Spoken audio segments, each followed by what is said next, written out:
même de lui mettre en retraite pour le moment, moi je trouve que c'est très tôt. Puisque Gilles Alinguetti, sa personne, pas l'institution IGF, mais la personne de Gilles Alinguetti est important maintenant.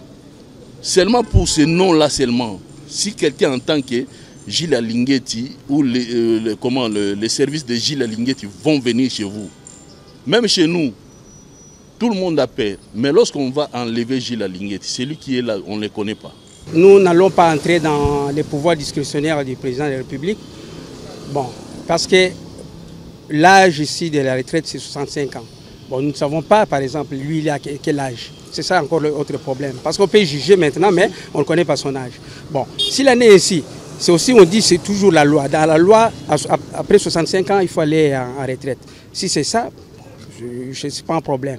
Mais si ce n'est pas ça, c'est le pouvoir discrétionnaire du président de la République. Ce n'est pas le problème de tout le monde. On verra comment ça va évoluer. Nous ne sommes pas parmi les décideurs. Si c'est une sanction, la décision ou bien l'information devait nous parvenir qu'il a été sanctionné.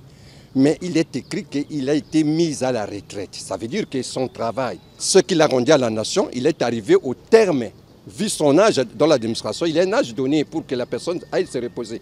Alors il a bien travaillé, s'il a bien travaillé, parce qu'on ne lui reproche pas de quelque chose, parce que nous n'avons pas appris qu'il est révoqué ou quoi. Mais s'il a atteint l'âge de la retraite, il n'a qu'à y aller et on puisse mettre quelqu'un d'autre qui peut continuer avec le même service ou la même façon de travailler. Parce que pour moi, je sais que le président l'avait chaque fois publicité, l'UGF et tout ça. Et nous suivons toujours.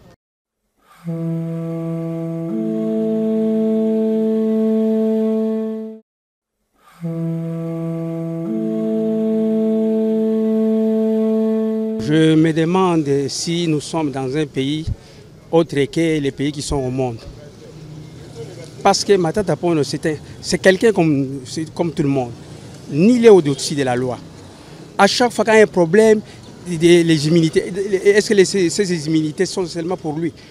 Mais parce qu'il y a quand même une série. Même s'il y a un problème d'immunité, il fallait qu'il y ait une loi qui doit faire de façon que si quelqu'un est sous les immunités là, qu'on cherche comment barrer. Donc il doit être sous la loi, il doit respecter cette loi-là, il doit aller se faire juger, on verra s'il a raison, il a raison. Donc il doit aller répondre à ses actes.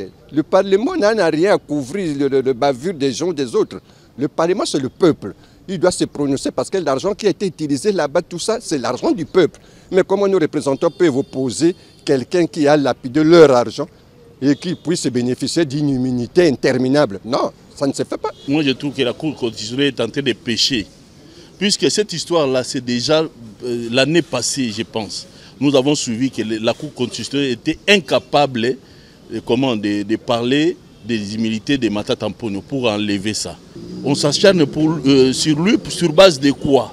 Cette histoire de Bukangalonzo, c'est comme si, au-delà de Matata Ponyo, il y a quelque chose qu'on est en train de viser. Pour moi, je trouve ça c'est comme ça. Au-delà de Matata Ponyo, il y a quelque chose qu'on est en train de viser. Si c'était seulement pour Matata Ponyo, le problème était déjà clos.